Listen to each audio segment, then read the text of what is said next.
ہزاروں کا کہ بار الہ مجھے زیادہ نہیں تو 10 مرتبہ شہادت دے کہ میں تیری حق میں لڑوں، اسلام کے لیے لڑوں اور شہید کیا جاؤں اور پھر زندہ کیا جاؤں، پھر شہید کیا جاؤں، پھر زندہ کیا جاؤں۔ یا اللہ مجھے 10 مرتبہ تو یہ شہادت دے دے۔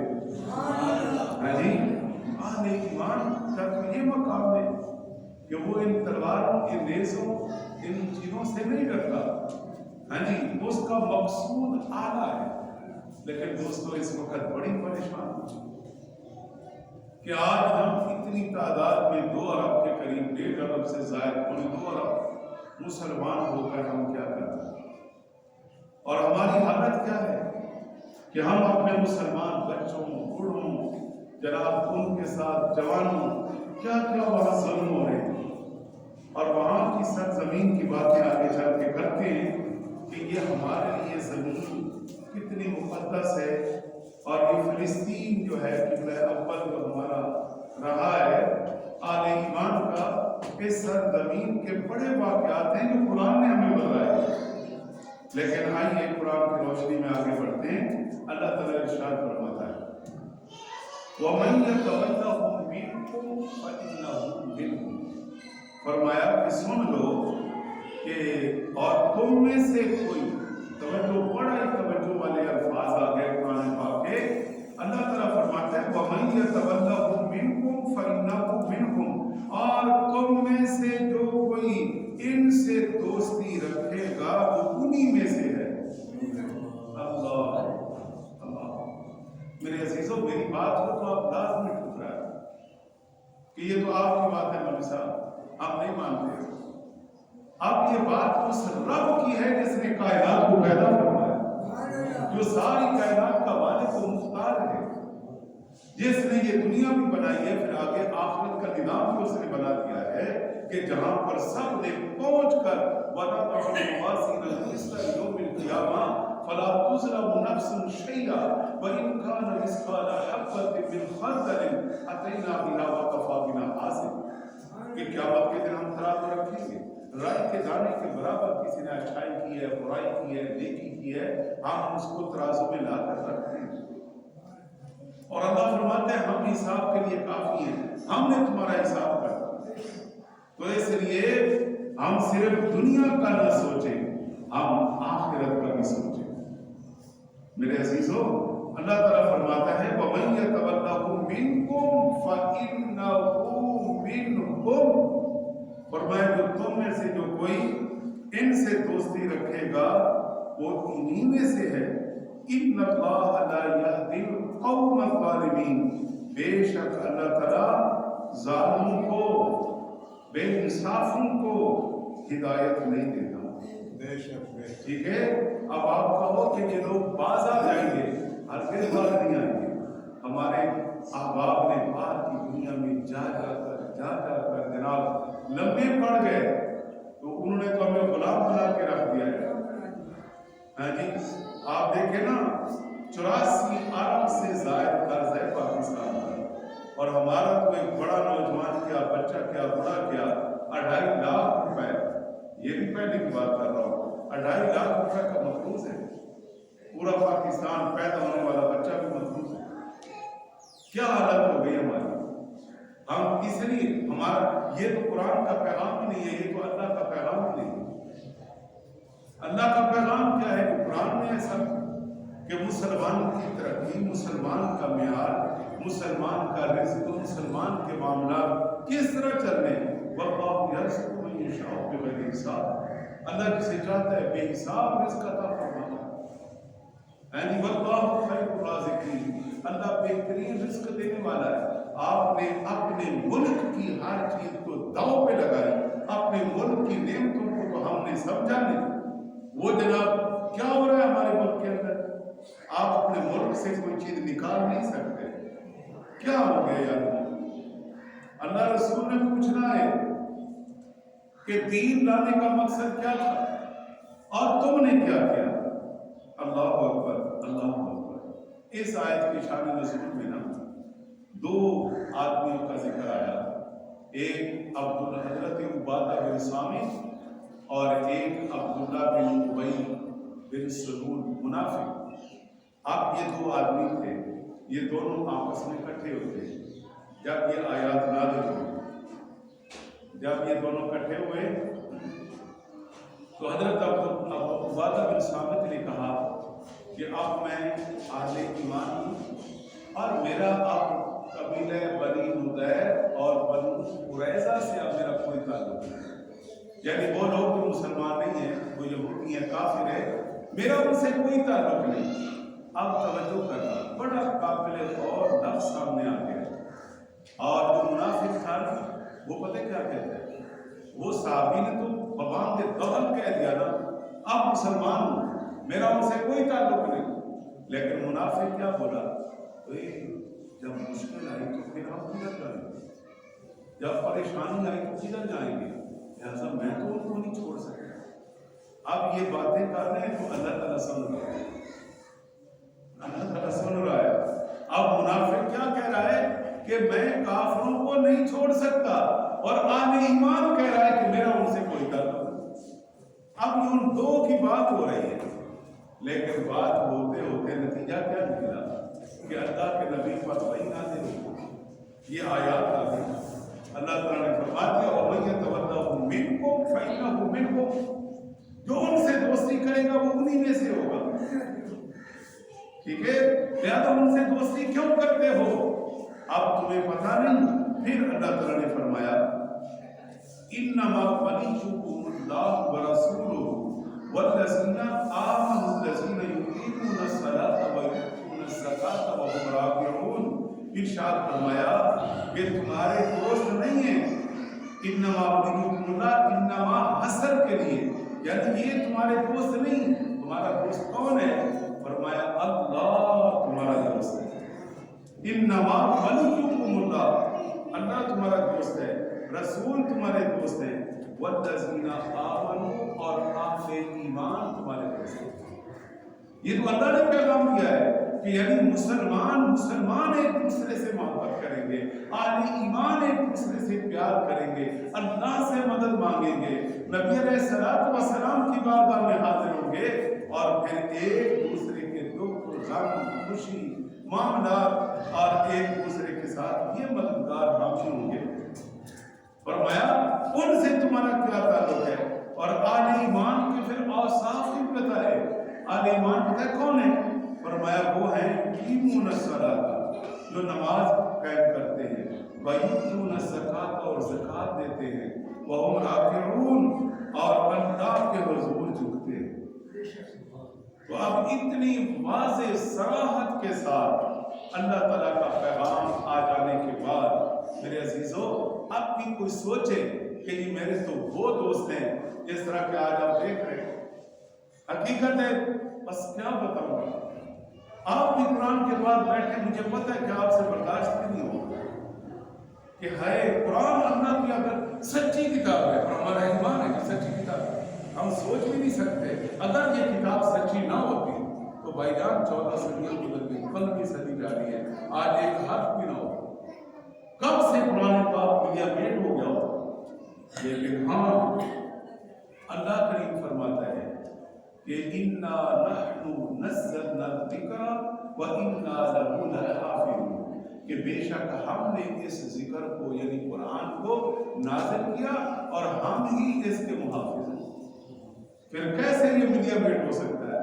تو جو کتاب سچی ہے اس سچی کتاب کا یہ پیغام آ گیا ہے. آج ہم وہاں تک پہنچ گئے.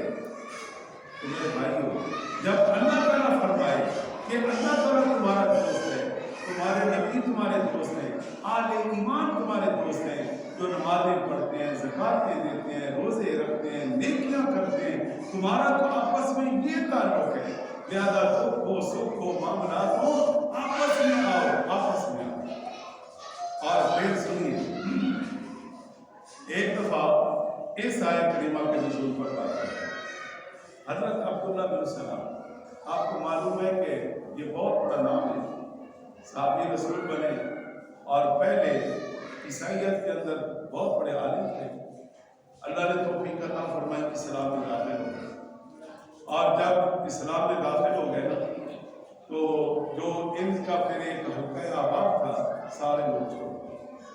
انہوں نے کہا تو مسلمان ہو گیا، ہمارا تیرے ساتھ کوئی تعلق نہیں۔ اب 3 دن گزر گئے، جدھر سے بھی یہ گزرتے ان کے قبیلہ کے لوگ کو راستہ ہی چھوڑ دیں، کوئی انہیں نہ پوچھتا، پریشان ہو گئے۔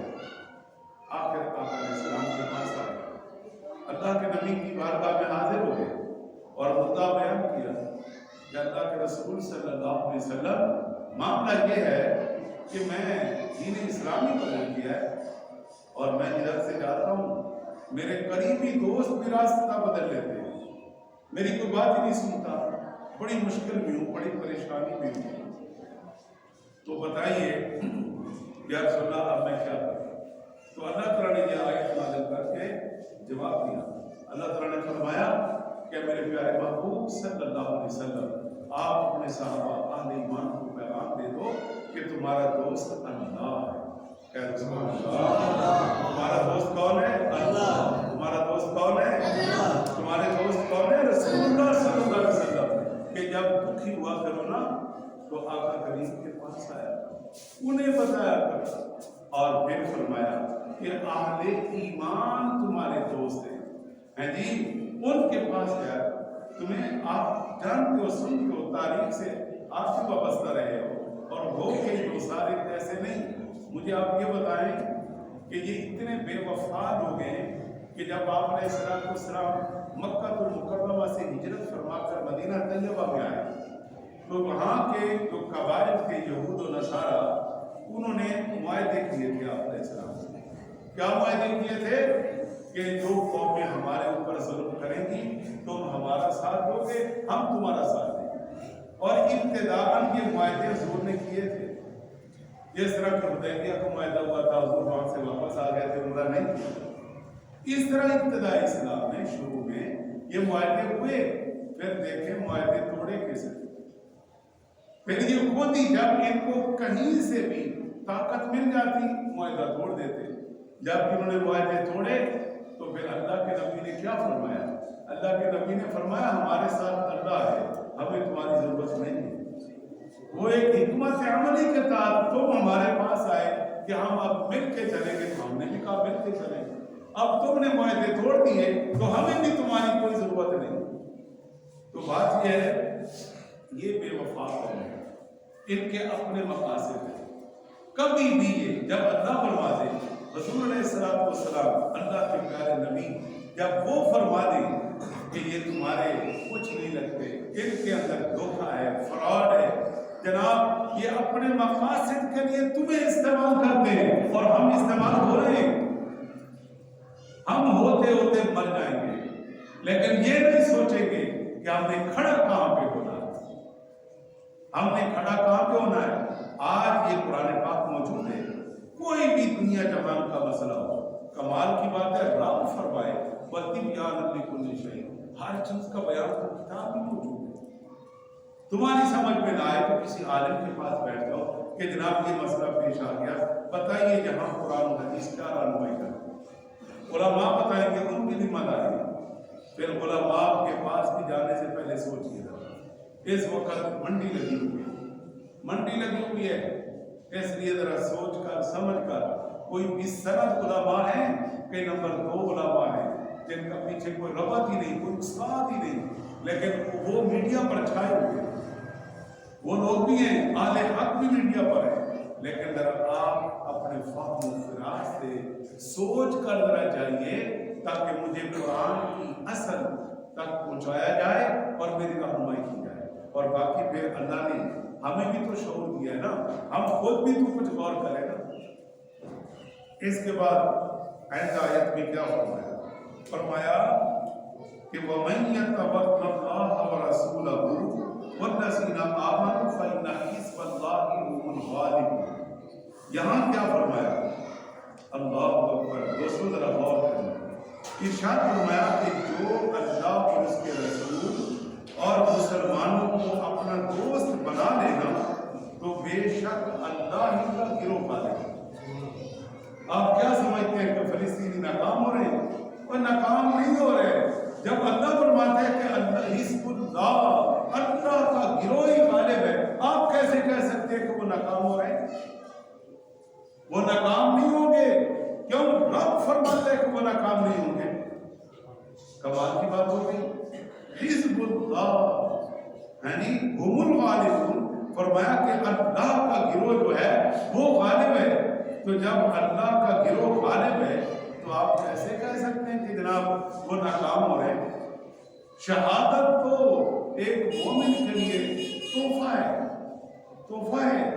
لیکن ہاں حق یہ ہے کہ جب وہ مسلمان پریشانی میں ہے تو ہم نے کہاں پہ کھڑا ہونا ہے؟ ہم نے اہل ایمان کے ساتھ کھڑا ہونا. اور کافر کتنی تیزی کے ساتھ جناب ملتے جا رہے ہیں جناب. اور اہل ایمان آپ دیکھ ہی رہے کس طرح دبے ڈرے سہمے اور وہ بھی کوئی بول رہا ہے کوئی نہیں بول رہا اور کوئی ہلکے پھلکے بیان کرتا ہے اور اس کے بیان سے بھی لگتا ہے کہ بہت بڑا کوئی پریشر ہے. عجیب بات ہے. اللہ سے نہیں ڈرتا تو بندوں سے ڈرتا ہے. جب ملک الموت آئیں گے نا تو انہیں کہہ دینا کہ روک ہے تیرے اندر طاقت تو پھر اس کے ساتھ اس کی بات ہم کیوں نہ مانیں جو طاقتور ذات ہے. ان اللہ علی کل شیء قدیر ہے. حاکم الحاکمین ہے. ہم نے تو ادھر جانا ہے لیکن ہم پتہ نہیں کدھر چلے گئے. اب دیکھیں نا پاکستان کے نقطۂ نظر سے بھی آپ بات کر رہے ہیں تو قائد اعظم محمد علی جناح کیا فرماتے ہیں؟ وہ بنیادی نقطہ آج تک موجود ہے کہ جس میں انہوں نے کہا تھا کہ ہم ہمیشہ فلسطین کے ساتھ کھڑے ہیں. اب یہ باتیں سمجھ نہیں آ رہی. وہ کیا فیصلہ کرتے گئے؟ بانی پاکستان کو یہ پیغام دے گیا کہ ہم بھائی ہمیشہ کے لیے فلسطینیوں کے ساتھ ہیں. اس سے یہ صرف فلسطین بھی نہیں بلکہ ہر اہل ایمان کے ساتھ ہیں. ہم ان کا ساتھ دیں گے, ہم ان کا ساتھ کیوں دیں کافر. تو اس لیے اگر ہم پاکستانی قوانین, پاکستانی اصول, بانیان پاکستان میں غور کریں تو وہی علامہ اقبال ہو, قائد اعظم محمد علی جناح ہو, ان کے بڑے ملفوظات موجود ہیں. اور پھر ارشاد فرمایا یا ایھا الذین آمنوا لا تتخذوا الذین اتخذوا دینکم ہزوا ولعبا. فرمایا کہ اے ایمان والو جنہوں نے تمہارے دین کو ہنسی کھیل بنا دیا ہے, تمہیں کیا پتا کہ یہ کافر دین اسلام کا مذاق بناتے ہیں. جنہوں نے تمہارے دین کو ہنسی کھیل بنا دیا ہے اور وہ جو تم سے پہلے کتاب دیے گئے اور کافر اور ان میں سے کسی کو اپنا دوست نہ بنا. یعنی پہلے جن کو تورات دی گئی, زبور دی گئی, انجیل دی گئی, ان کے جو ماننے والے آ رہے ہیں اب ظاہر ہے وہ باتیں ہو چکے وہ دین. اب دین حق صرف اسلام ہے قیامت تک. اللہ فرما چکا ان الدین عند اللہ اسلام, بے شک پسندیدہ دین اللہ کے ہاں وہ اسلام ہے. تو لہٰذا اب تم اسلام کا دامن پکڑ کے مضبوطی کے ساتھ کھڑے ہو جاؤ اور ان کو اپنا دوست نہ بناؤ ہیں جی. اور تم اللہ سے ڈرو, اللہ سے ڈرو, واتقوا اللہ. اور پھر اللہ کریم نے یہ بھی فرمایا کہ اللہ سے وہی ڈرے گا جو مومن ہے. ان کنتم مؤمنین, اگر تم مومن ہو تو اللہ سے ڈرو. سوچو, دیکھو, رک جاؤ, ٹھہر جاؤ, ذرا سوچ سمجھ کے فیصلہ کرو کہ تم کہاں پہ کھڑے. آج لوگ مختلف باتیں کرتے سنائی دے رہے کہ جی فلسطین نے بھی تو حماس نے یہ کیا, فلسطین نے یہ کیا. اللہ کے بندو, آپ یہ نہیں سوچتے ہو کہ شروعات اور اتنی زیادتیاں, فلسطین پر قبضہ, یہ سارے معاملات کون کرتا آ رہا ہے؟ آپ ظلم کرتے جائیں, وہ بیچارے برداشت کرتے جائیں, آخر انہوں نے اپنا حق لینا نہیں ان سے. یہ جتنے شہروں تک وہ بڑھے یہ تو ہے ان کے اپنے. اب قبضہ ہو گیا تو وہ قبضہ ہونے دیں. خود ان جو عالمی برادری جن کو بولا جاتا ہے ان کی شرائط کے تحت کہ یہاں تک فلسطین ہوگا اور یہاں تک اسرائیل ہوگا, تو یہ اسرائیل والے لوگ آگے کیوں بڑھے؟ انہوں نے کیوں ان کی بستیوں پہ قبضے کیے, ان کے شہروں پہ قبضے کیے؟ لاکھوں لوگ ان کے قید بنا کے رکھے, ان کی لونڈیاں اور عورتوں, خواتین کو جناب لونڈیوں کی حیثیت دے کر انہوں نے رکھا. آپ کو کیا پتا ہے, ہم تو بہت دور ہیں نا. کتنے ظلم و زیادتیاں. آخر بیچارہ جس پر بار بار ظلم ہوگا تو پھر آخر وہ یہی فیصلہ کرے گا کہ میرے لیے یا تو پھر شہادت ہے تو یا پھر میں کچھ کروں. اب ان کا یہی حال بنا ہوا ہے. لیکن یاد رکھیے, میں جلدی سے کچھ چند پوائنٹ آپ کو بتاؤں کہ ہمارا رشتہ جو ہے نا یہ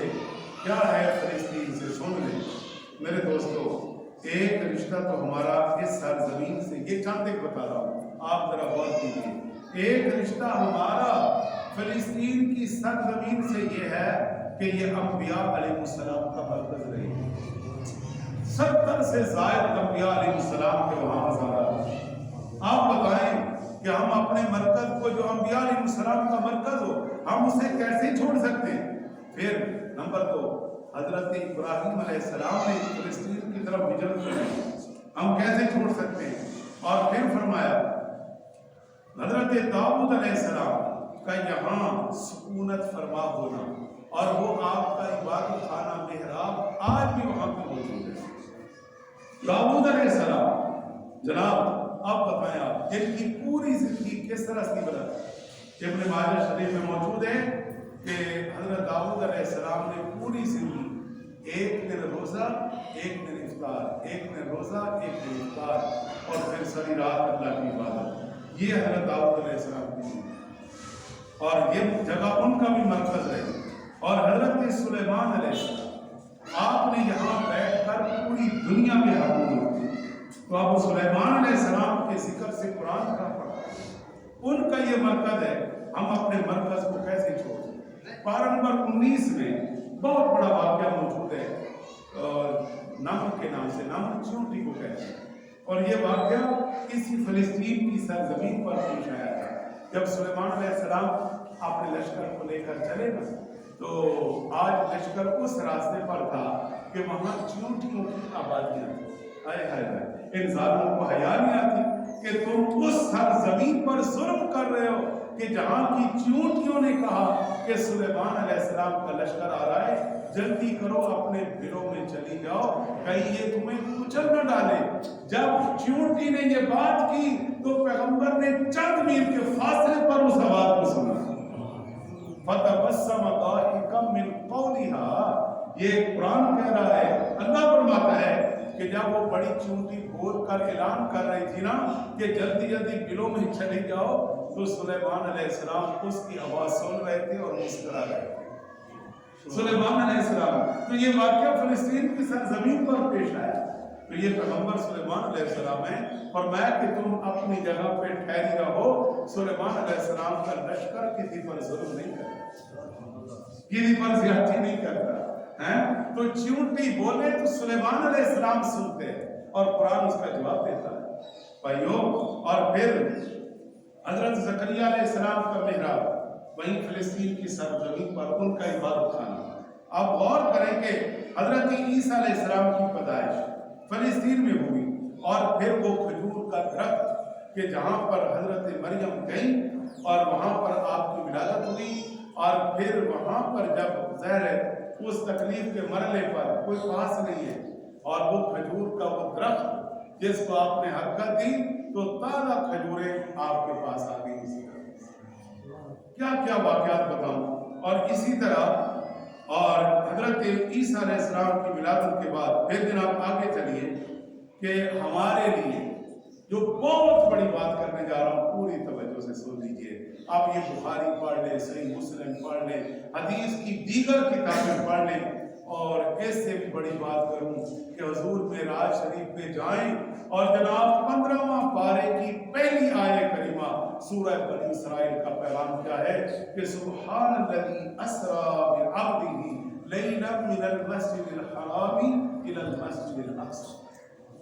نکال دو قرآن پاک سے مسجد اقصی کا ذکر، نکال دو۔ آپ کو نظر نہیں آتا قرآن پاک کے اندر پیغام کیا ہے؟ اللہ تعالیٰ فرماتا ہے کہ جس نے اپنے محبوب کو سیر کرائی، پاک ہے وہ ذات کو لے گیا راتوں رات مسجد حرام یعنی بیت اللہ سے مسجد اقصی تک۔ تو اب حضور علیہ السلام کا معراج کا سفر یہاں سے شروع ہوا، کعبہ معظمہ سے شروع ہوا، مسجد اقصی تک پہنچا، اور پھر مسجد اقصی میں غور کرنا، یہ میری بات نہیں ہے، بڑے بڑے محدثین حدیث کی کتابوں میں پڑھیں جناب کہ آپ علیہ السلام جب وہاں پہنچے تو جمیع انبیاء علیہ السلام نے حضور کو استقبال کیا، پھر حضور علیہ السلام مصلی امامت پر کھڑے ہوئے، اور پھر آپ کی جہاں سواری باندھی گئی وہ پتھر آج بھی وہاں پہ موجود ہے۔ ذرا غور تو کریں، سرچ تو کریں آپ، اب ہمیں اس جگہ کو چھوڑ دیں، ایسی جگہ کی محبت ہمارے دلوں سے مٹا ڈالوگے کہ جو معراج شریف کی رات آپ علیہ السلام مکہ المکرمہ سے چلتے ہیں. اب یہ سارا نظام تو رب چلانے والا تھا. اللہ تعالیٰ لے جا رہا ہے آپ کو مسجد اقصیٰ اور اسی نام سے قرآن پاک میں ذکر موجود ہے. تو آپ علیہ السلام معراج شریف کی رات جو ہے وہاں مسجد اقصیٰ میں تشریف لے گئے. وہاں آپ کی سواری کو روکا گیا اور پھر سواری کو باندھا گیا اور پھر آپ علیہ السلام مصلی امامت پر کھڑے ہو گئے. اور اس سے بھی تھوڑا اوپر لے چلوں کہ آپ صلی اللہ علیہ وسلم کا پہلا قبلہ یاد رکھیں. امام نسائی نے دونوں حدیثیں بیان کی ہیں, 16واں دوسری حدیث میں 17واں, کہ آپ علیہ السلام نے 17 جو ہے مسجد اقصیٰ کی طرف رخ انور کر کے نمازیں پڑھی. اب ہمارے دلوں میں تم اس کی عزت نکال دو گے. آپ کعبہ معظمہ کی طرف سوچے کوئی تو ہم آرام سے بیٹھے رہیں گے, تو وہ ہمارا قبلہ نہیں رہے. اس جگہ کا احترام و اکرام نہیں ہوگا کہ آج یہاں بم بلاسٹ ہو رہے ہو, وہاں ظلم ہو رہے ہو اور ہم آرام سے بیٹھے رہے ہیں جی.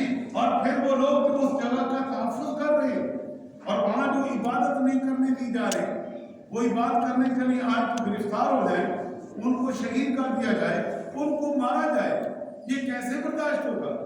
تو میرے دوست باتیں ساری سمجھ آتی, لیکن ہم سب کو آواز اٹھانا چاہیے, ہم سب کو کوشش کرنی چاہیے اور دعائیں بھی کریں, نوافل پڑھ کر دعائیں کریں, لیکن عملی طور پر بھی کہ یا اللہ یہ دعا کا حصہ بنا دو کہ اے اللہ ہم تو کمزور ہیں, لیکن کیا کہ ہم مسلمان اکٹھے نہیں ہوں گے اور ہم اپنے مظلوم بھائیوں کا ساتھ نہیں دیں گے, ہم ان کے ساتھ پاس نہیں پہنچیں گے؟ دوستو ہمارے سے نا یہ تاریخ